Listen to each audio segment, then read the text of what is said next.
As we have come to an end of our classes talking about salvation, we have talked about salvation and the church in our first class, and also talked about salvation and baptism, and also talked about salvation and our dead relatives. And in our last class, we talked about salvation and the leaders or the elders, the law which the leaders have when it comes to salvation. And today I would like to finish our studies talking about salvation, in which we divided into 5 main classes, by talking about salvation, and most importantly talking about this idea about once saved, always saved. Maybe many of us have heard about this teaching talking about once saved, always saved.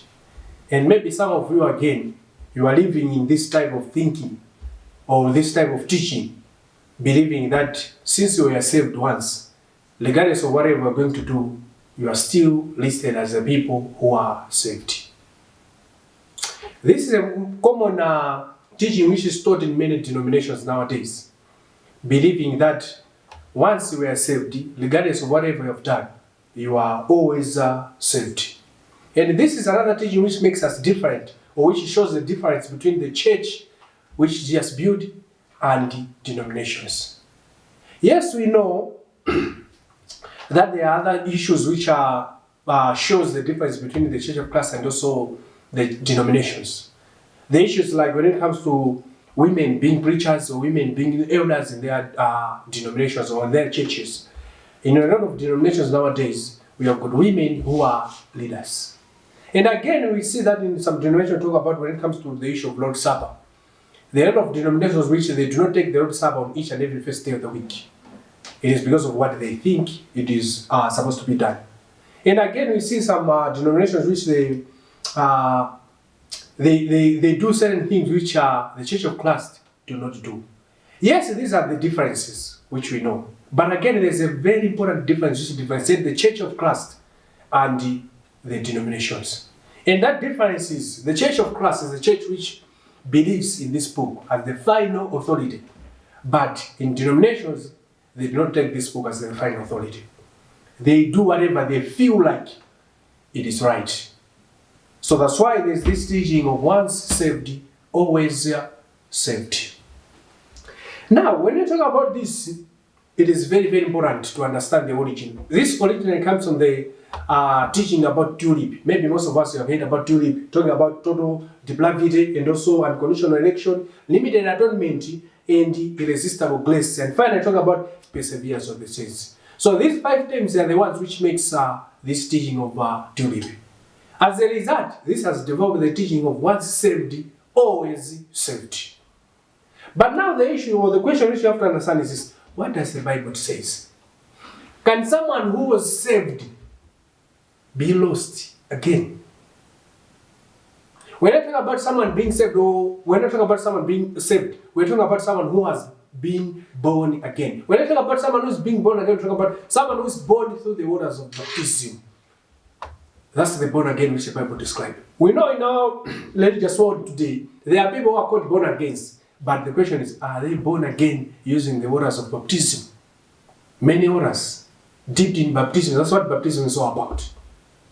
So, what does the Bible say about this once saved, always saved? It is very, very important. There are some people in the religious world nowadays, they have been baptized in the right church, the Church of Christ, but once they were baptized, they chose to start avoiding the assembling of themselves together as a church. So they choose, when the first day of the week comes, in other appointed days which the church have ability to come together and worship God, they do not attend those things. Why? It's because they believe that I was baptized, I'm saved, so I can just sit home now. Is that enough for us to be saved? Is once saved, always saved found in this book? Is limited atonement found in this book?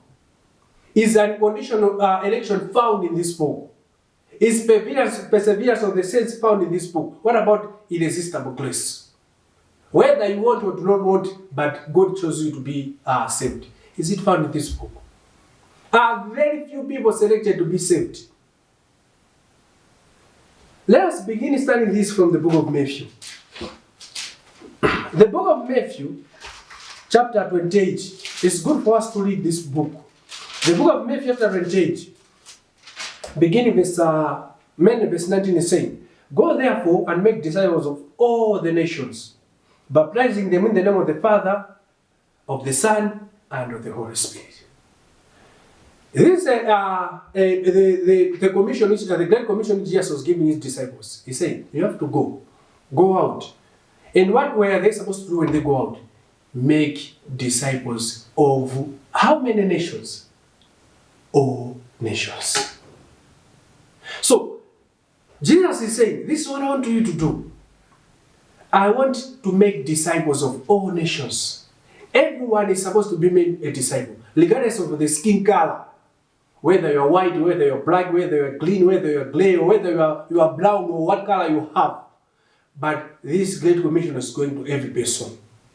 So when someone believes to say there's unconditional election, there are few who are selected, then it's because it doesn't understand this verse. This verse is saying, make disciples of all. So if someone believes to say there's an unconditional election or limited atonement, then why was Jesus telling these people these things? By the way, you have to question your pastors in your religious world. If they believe in tulip, if they believe in limited atonement, if they believe in irresistible grace, if they believe in unconditional election, if they believe in perseverance of the saints, if this is what they believe, that there are few who are selected to be saved, why is it that they encourage people to attend to their services? Why is it that they encourage people to come to their denominations? Why is it that they tell the world that we should come and worship God? Why? It shows that there is contradiction within themselves. Because if they believe to say there are few who are selected, then you couldn't have them. Because there are few already selected. Why are they preaching the gospel? Why are they preaching the word of God? Yet there are few who are selected. Why are they preaching to someone who cannot be selected regardless of what he does? It's because there is contradiction within themselves. So the Bible is clearly showing that that is not true. This is the truth of the matter. Make disciples of all nations. And for someone to be a disciple of all nations, he has to just for someone to understand that there's a need for him to be saved. You have to see the book of Mark again, chapter 16, verse 16. He's saying what? He who believes and is baptized will be saved. But he who does not believe will be condemned. He who believes and is baptized will be saved. And he who does not believe will be condemned. So, this verse again, when you read this verse, you understand about this irresistible grace. You can resist the grace. It's not irresistible. That's why they say, he who believes and is baptized will be saved. Salvation is coming at the end. You have to believe, you have to be baptized, then you have to be saved. It's not that you are saved, believe, and baptized. No.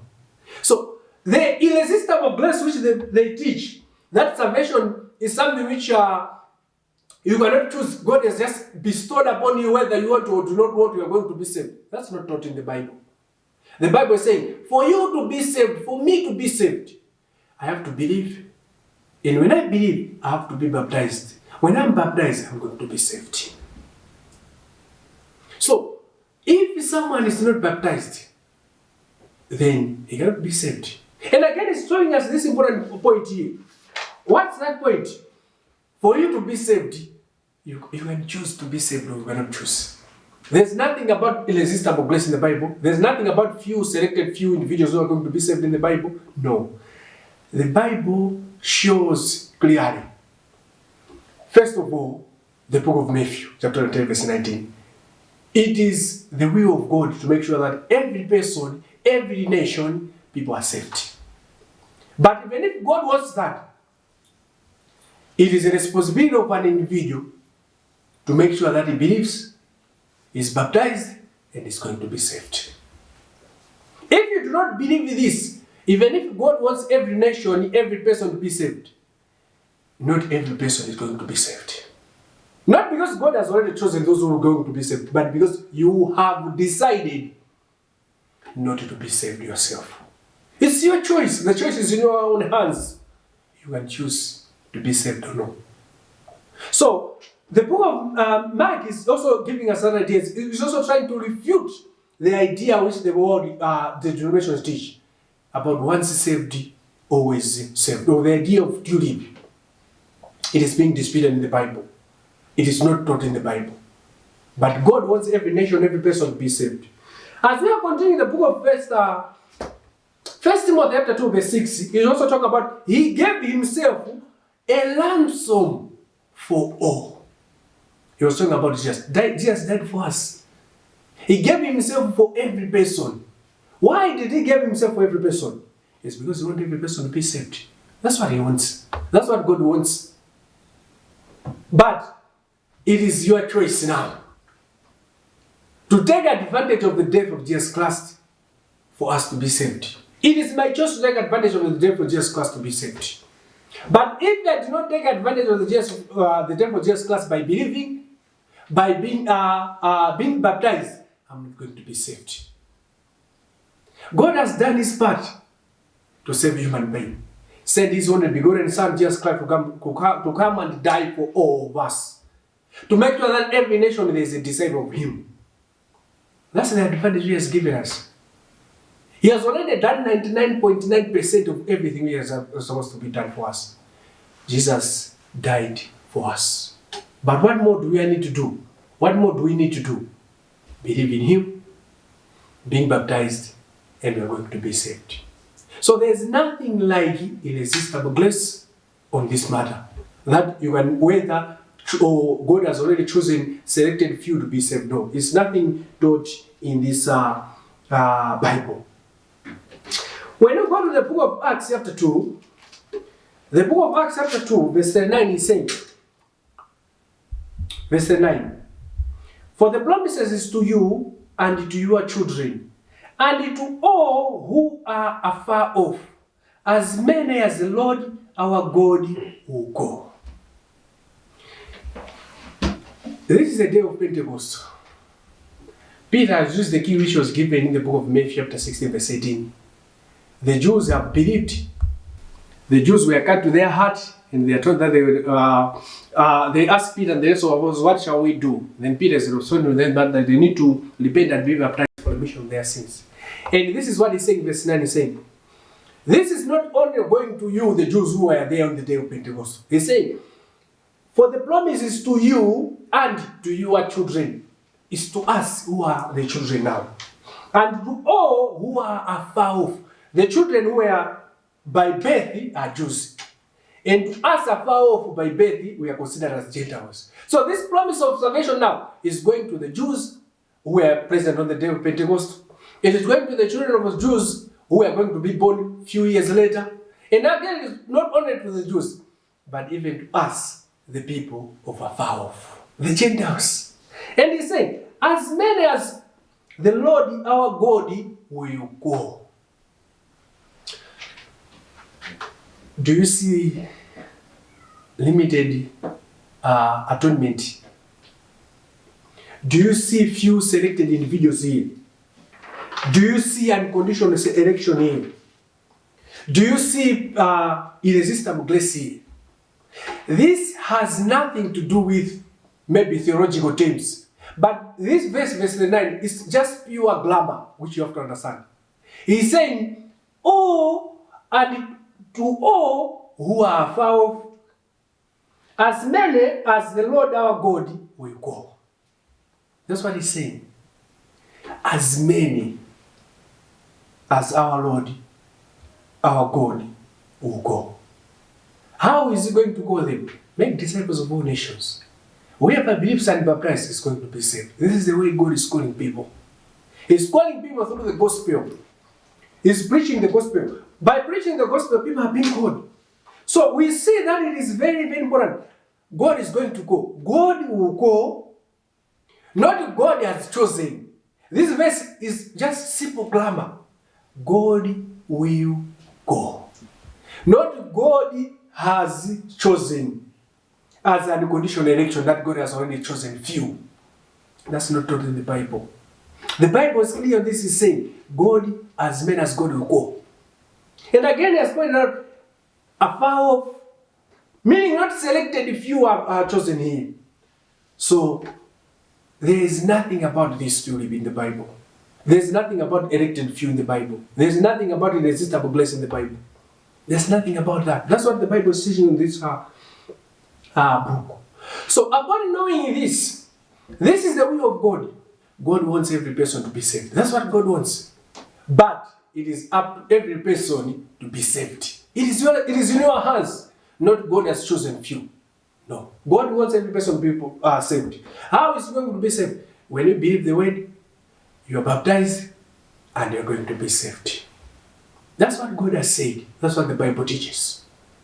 So even if everyone in this world believes the Bible, is baptized, everyone is going to be saved. If he believes, is baptized with the right baptism, is going to be saved. We have talked about baptism in our last classes, which we have been studying. We have talked about baptism. So, the members who are in the Church of Christ, who have done this, they are saved. So, is once saved, always saved? That's now another question which you have to answer. I am saved because I believed, I was baptized, and I'm saved. I'm added in the right church. But does this mean just because I'm saved, I have to stop attending the church service? I have to stop doing what God demands? Does that mean that? Does the Bible teach us that? So let us answer this question by going to the books of the Bible. And let us start from the very beginning, which the book of Jude verse 6 says. The book of Jude 6, it talks about the angels who did not keep their proper domain. He was talking about the angels who did not keep their proper domain. Jude, when he was writing this book, was giving them an example to say, God can punish you if you do not do what he wants. He gave an example of Sodom and Gomorrah, and also giving an example of the angels who do not keep the proper domain, which you also see in the Old Testament about Satan or Lucifer. The book of Ezekiel chapter 28, verse 14 and 15, and also the book of Isaiah chapter 14, verse 12 to verse 14 talk about Lucifer, and the book of Jude talk about these angels. These angels are the angels who did not do the will of God. God created the angels, he made the angels. And when they are created, angels, they are not things which we can worship, Angels, they are also created beings. So, when God created the angels back then, there are some angels who disobeyed him. And when they disobeyed him, then the book of Jude and also the book of Ezekiel and also the book of Isaiah say, these angels, they left or did not keep their proper domain. And because they did not keep their proper domain, what happened to them? They became the people, or they became the angels which are doing things contrary to God. When we talk about Satan, we talk about him. The Bible talks about him. It's because he became who he is because he left his proper domain which God made him to be, or which God caused him to be in this position, but he chose to disobey God. So we are seeing that the angels disobeyed God, and God does not consider them as his holy angels again. So it is possible for someone to be right in the eyes of God, but once he disobeys God, it's possible again to lose your position in the eyes of God. Angels have done that, and the Bible is clearly telling us that. And again, when we go to the book of Genesis chapter 4, we see again the story of Cain. The book of Genesis chapter 4, we see the story of Cain. Let's read the book of Genesis chapter 4, verse 7 is saying, verse 7 is saying, if you do well, will you not be accepted? And if you do not do well, sin lies at your door, and this desires for you, but you should rule over it. Here we talk about the story of Cain and Abel. And God is talking to Cain and said, if you do well, will you not be accepted? That's what God is saying. So, what God wants is this. He wants us to do well. By nature, every person is a child of God. But when it comes to religion, when it comes to the world which we are living in now, when you read the New Testament now, you are going to see that the child of God is someone who does the will of God. Yes, everyone is a child of God in this world, but only those who do the will of God, then the Bible is describing them as the true children of God. So Cain is also told the very same thing. If you do well, if you do better, you're going to be my child. But if you do not do well, what is going to happen? You're not going to be my child. So it's possible to fall from the grace. It's possible, it's very much possible to fall from the grace. We see this again when we move forward to the New Testament, the book of Revelation chapter 2 and 3. The book of Revelation chapter 2 and 3 is giving us a picture of the 7 churches in Asia. The church at Ephesus, the church at Smyrna, 7 churches in Asia. These were the churches which were the church which were doing the will of God at first. But when we read verse 2 of, chapter 2, verse 5, he's saying, remember therefore from where you are fallen, repent and do the first works, or else I'll come to you quickly and remove your lampstand from its place, unless you repent. These were the churches of Christ which he has established. These are the churches of Christ which were doing the will of God. But God is saying, yes, you are my church. Yes, you are my Christians. But because of what you are doing, I'm not happy with what you are doing. And because you are not doing what I want you to do, I will stop recognizing you as my church, as my children. But what were they supposed to do? They must repent. Others were getting encouraging words, encouraging messages, but others were also told certain things which were supposed, warnings which were supposed to be heed to. So, the Bible is teaching very clear. It's possible for someone to be faithful. But again, it's possible for someone to fall from the grace of God. That's exactly what Paul also pointed out. Let's look at the book of Galatians chapter 3. The book of Galatians chapter 5 verse 3 and verse 4. Galatians chapter 5 verse 3 and 4 is saying, and I testify again to every man who becomes circumcised that he is a debtor to keep the law, the whole law. You have become estranged from Christ. You who attempt to be justified by the law, you have fallen from grace. If you want to be justified by the law, God is saying you have fallen from grace. But Tulip says what? There's an irresistible grace. But the Bible is saying what? No, it's possible you can resist the grace. Now, who is light? Is this book right? Or is your pastor who is right? The Bible is very clear saying it's possible for someone to fall from grace. You can be faithful today. But if you do something which will break the law, if you do something which goes against the New Testament as a Christian, you're falling from grace.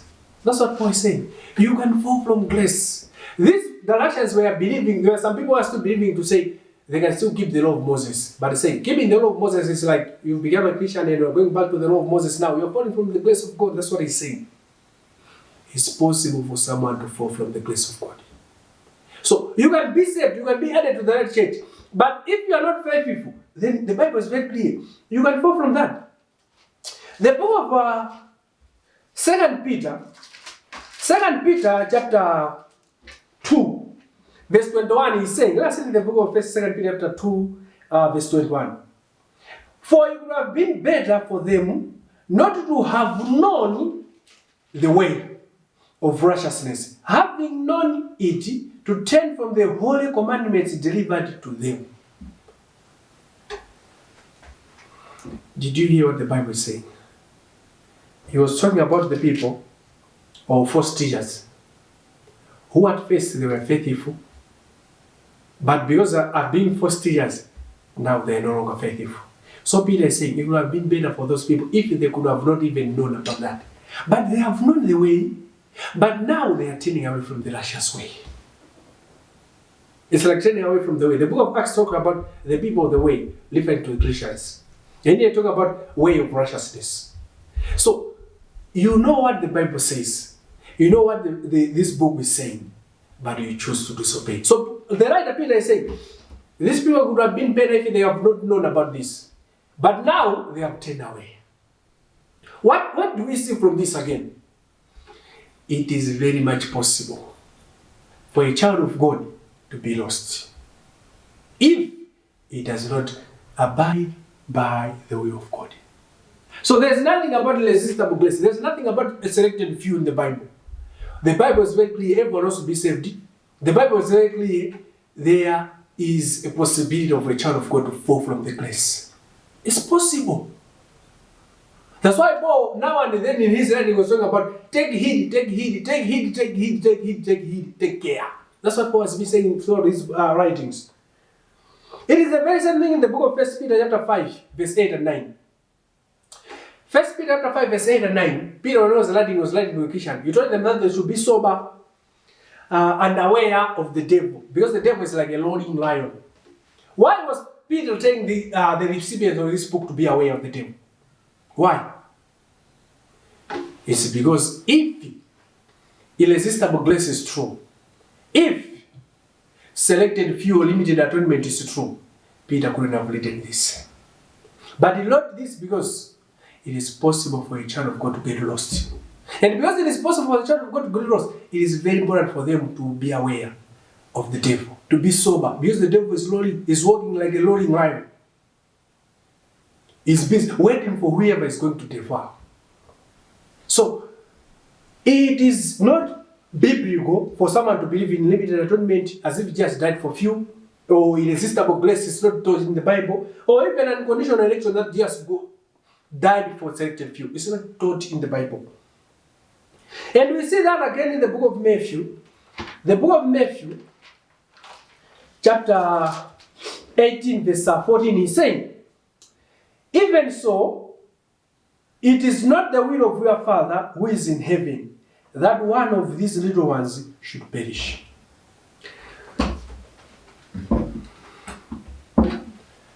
The people believe in limited atonement. The people believe in irresistible grace. The people believe in unconditional election. Or the people believe in QRIP. They are taking something which God said for granted. Because the Bible is saying, it is not the will of the Father that any person should perish. God does not want this. But unfortunate thing, it is the will of human being not to take advantage of the death of Jesus Christ for us. So the Bible is very clear on this. God does not want people to be lost. But the denomination pastors, the denomination world is telling people that they are selected few who are going to be saved. No, the Bible does not talk about that. Yes, the people talk about 144,000 which are found in the book of Revelation. It's because they do not understand what that number means. God wants every person to be saved. That's what God wants. Paul also pointed the very same thing in the book of 2 Corinthians chapter 13. 2 Corinthians chapter 13, verse 15.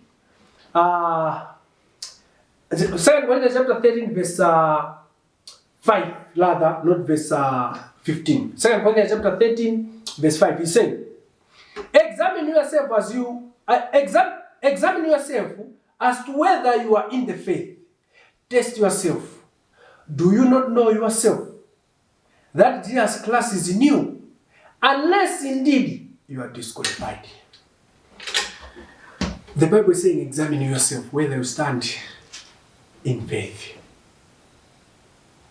You have to question yourself. You have to question your life. Yes, I was baptized. Yes, I'm in the right church. But you have to keep on examining yourself whether you stand in faith. It's possible to fall. It's possible for a Christian to fall from the grace of God. There are not selected few are chosen. Everyone can be selected. This is the will of God. God wants to select everyone in this world. God does not want every person to be lost. God does not even want few individuals to be saved. God wants every person from every nation, regardless of the skin color, regardless of how we look. It is the will of God for every person to be saved. You can be saved. You can be added to the right church. But if you do not stand firm, you can be lost. As an individual, you can be lost. And also as a church can be lost. We have seen the book of Revelation chapter 2 and 3. If you have the wrong leaders with the wrong members. So when you talk about salvation, it's not something which is taught in the Bible. It's not something which is taught as once saved, always saved. But the Bible says, you can be saved, you can be lost if you do not take care. Examine yourself. How dedicated are you to the work of God? Make sure you try, make sure you do the way of God. This is what God wants. This is what God expects from you. This is what God expects from me. He expects me to be faithful until death. The book of Revelation chapter 2 verse 10 says that. Be faithful until death. So, as a Christian, you have to understand this. The Bible does not talk about once saved, always saved. It can be once saved, always saved, if you keep on doing the will of God. But it's not something which you can be saved today and sit home and not doing the will of God and think you're going to be saved. A lot of people were lost. Paul lost a friend again because he was not faithful. He loved the present world. Do not love the present world. Make sure you make your call and election sure.